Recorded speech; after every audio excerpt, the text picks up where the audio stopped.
Hare Krishna. Welcome to Tarot. I am Momita Basu, your Tarot card reader. What is the Bhagavad Gita? যখন আমরা কোনো এসির দোকানে বা ধরো কোনো ইলেকট্রিক্যাল কোনো গ্যাজেটস আমরা কিনতে যাচ্ছি, ফ্রিজ হোক, এসি হোক, ও একটা ছোট্ট খেলনা গাড়িও যদি আমরা কিনি, তার সাথে দেখবে একটা ম্যানুয়াল বুক দেওয়া হয়, যেটাতে লেখা থাকে যে আমরা কিভাবে সেটাকে অপারেট করব, রাইট? তো গীতা হচ্ছে আমাদের জীবনের লাইফ ম্যানুয়াল, যে আমরা আমাদের জীবনটাকে কিভাবে অপারেট করব। ভগবান সেইভাবে আমাদেরকে গাইড করেছেন। তো ওখানে অর্জুনকে গাইড করা হয়েছে, আর অর্জুন আমরা সবাই, রাইট? আজ আমি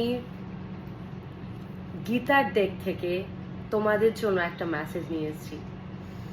আমি অনেক মেসেজ দিয়েছি, এরকম প্রচুর জেনারেল মেসেজ তোমাদের জন্য আমি দিয়েছি, কিন্তু আজ আমার কলিং এসছে আমাকে ভগবদ গীতার, দেখে নাও, যেখানে অর্জুন অ্যান্ড ভগবান শ্রীকৃষ্ণ আছেন। আর এই অর্জুন কিন্তু আমরা সবাই, আমাদের জীবনে কিন্তু প্রচুর প্রশ্ন থাকে, আমরা কিন্তু সুখ দুঃখ সবটার মধ্যে দিয়ে যেতে থাকি। অ্যান্ড মাঝে মাঝে এরকম মনে হয় যে আমাদের এরকম পজিশন আসে যে আমরা কি করব, কোন দিকে যাব, কি ডিসিশন নেবো সেটা বুঝতে পারি না। যেটা অর্জুনের কুরুক্ষেত্রের যুদ্ধতে হয়েছিল, যে সে ফ্যামিলিকে বাঁচবে না সে যুদ্ধ করবে। তো এরকম ডিসিশন, অ্যাকচুয়ালি আমাদের পুরো বডিটা না ব্যাটল ফিল্ড। অর্জুন ছিল কুরুক্ষেত্রের যুদ্ধের একটা ফিল্ডে, কিন্তু আমাদের বডিটাই হচ্ছে ব্যাটল ফিল্ড, যেখানে আমরা প্রতিনিয়ত নিজেদের সাথে লড়াই করে যাচ্ছি। তো আজকে তোমাদের জন্য, তোমাদের কারেন্ট সিচুয়েশন ভগবান শ্রীকৃষ্ণ জানে। তো আমার কৃষ্ণ আজকে আমার ভিউয়ার্সদের জন্য, মানে তোমাদের জন্য আজকে কি মেসেজ দিয়েছে, চলো আজ আমি দেখে নিই। তোমাদের ফার্স্ট মেসেজ ভগবদ গীতা থেকে 14 অগস্ট 2026। ভগবান বলছে, পর উপকারায় ফলন্তি বৃক্ষা পর উপকারায় বহন্তি নদয়া। Trees bear fruits for the sake for others. Rivers flow for the sake for others. Serve others selflessly. এখানে বলা হচ্ছে যে গাছ অন্যের জন্য ফল দেয়, মানে আমাদের জন্য গাছ ফল দিচ্ছে। নদীর জল, rivers flow for the sake of others, নদীর জল অন্যের জন্য বয়ে যাচ্ছে। সার্ভ আদার্স সেলফলেসলি, দেখে নাও, তোমাকে বলা হচ্ছে যে নিঃস্বার্থভাবে যদি তুমি কিছু দাও, সেটা তুমি, আমার মনে হয় তুমি সকলের জন্য করো, তুমি সকলের জন্য করো। You are very kind hearted, you are very big hearted, but কোথাও গিয়ে তুমি এক্সপেকটেশন করে ফেলো। এটা স্বাভাবিক করাটা, সকলেই, আমরা শুধু তুমি আমি বলে না, সকলেরই একটা আসে যে এক্সপেকটেশন। বাট আমার মনে হয় আমি যখন কিছুই করব, যদি আমি কিছু করি, তখন আমাদের কনসিয়াসলি এটা ভাবা উচিত যে আমি এটা যখন করছি তখন আমি এটা তার জন্যই করছি, এর রিটার্ন আমি পাবো, এটার আশা রাখা কখনোই উচিত নয়। তোমাকে বলছে সার্ভ আদার সেলফলেসলি। সবসময় আমাদের সতর্কতা, আমাদের মনকে এটাই চালনা করতে হবে, আমাদের মনকে এটাই বোঝাতে হবে যে আমি যখন করব তখন আমি নিঃস্বার্থভাবে লোকের জন্য করব।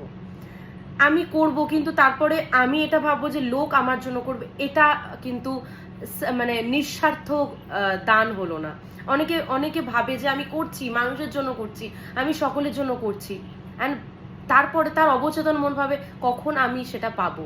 কিন্তু সে ভাবছে যে আমি হয়তো মানুষের জন্য দিল দাঁড় দিয়ে করছি, নিঃস্বার্থভাবে করছি। না, এটাকে নিঃস্বার্থভাবে বলা হয় না, ঠিক আছে? আমার কোথাও গিয়ে মনে হচ্ছে আজকে তোমাদের মেসেজ এটা, যে অনেকে হয়তো অনেক কিছু করছো মানুষের জন্য, কিন্তু এক্সপেকটেশন নিয়ে বসে আছো যে সে কবে দেবে আমাকে।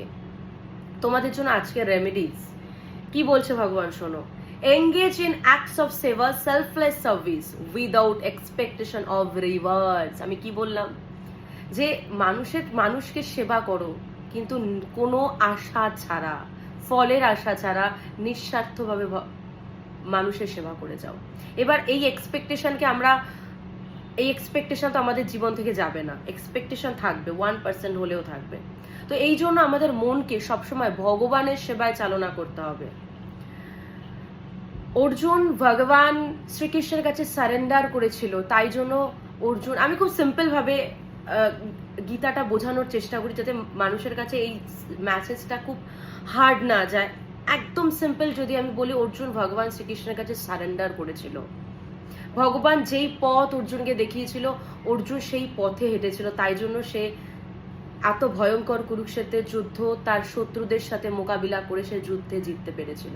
তো আমি কি বললাম, আমাদের পুরো জীবনটাই ব্যাটলফিল্ড, আমাদের এই শরীরটাই ব্যাটলফিল্ড, আমরা প্রতিনিয়ত প্রতি মুহূর্তে যুদ্ধ করে যাচ্ছি, রাইট? তো তোমারও কোথাও গিয়ে আজকে তুমিও হয়তো কিছু সময়ের সাথে বা কিছু মুহূর্তের সাথে যুদ্ধ করছো, তুমি হয়তো কাউকে দিচ্ছ কিন্তু তুমি রিটার্ন কিছু পাচ্ছ না, কিন্তু তোমাকে বলা হচ্ছে তুমি দাও, কিন্তু আনকন্ডিশনালি দাও। সে দেবে এইটা ভেবে দিও না। আমি আগেও একটা রিডিং বলেছিলাম যে সবসময় দেন আমাদের মায়ের মতো হওয়া উচিত, যে আমি মারা যেমন আনকন্ডিশনালি বাচ্চাদের ভালোবাসে, আমাদেরও আনকন্ডিশনাল হওয়া উচিত। আমি তো সবসময় নিজেকে এটা মনে করি, কারণ আমার গুরু মহারাজ ইজ হোলিনেস জয়পতাকা সাই মহারাজ এটাই আমাকে ভিতর থেকে শিক্ষা দেন, যে যখনই যা কারোর জন্য কিছু ভাববে সেলফলেসলি ভাবো, আর যদি কিছু করারই থাকে তো নিঃস্বার্থভাবে করো। আর যদি ভেবে থাকো যে আমি করেছি তার থেকে রিটার্ন পাইনি, কষ্ট হচ্ছে, তো কষ্ট পেও না। দেখো, তুমি যখন করেছো কর্মা হিসাবে, তো তোমাকে ভগবান নিশ্চয়ই কোনো না কোনো রিভার্স দেবেন তো অবশ্যই, কিন্তু তুমি কোনো আশা রেখো না, তুমি একদম ইউনিভার্সের কাছে লেট গো করে দাও, আর সবসময় ভগবানের সাথে থাকো। ভগবানের সাথে থাকলে আমাদের মন সবসময় স্থির থাকে। আমাদের মন যদি স্থির থাকে তাহলে আমরা সঠিক চিন্তা করি, আমরা সঠিক ডিসিশন নিই, আমাদের এই যে এক্সপেকটেশন, আমাদের এত কিছু কিন্তু আমাদের জীবনে আসে না, তখন আমরা লেট গো করতে পারি, রাইট?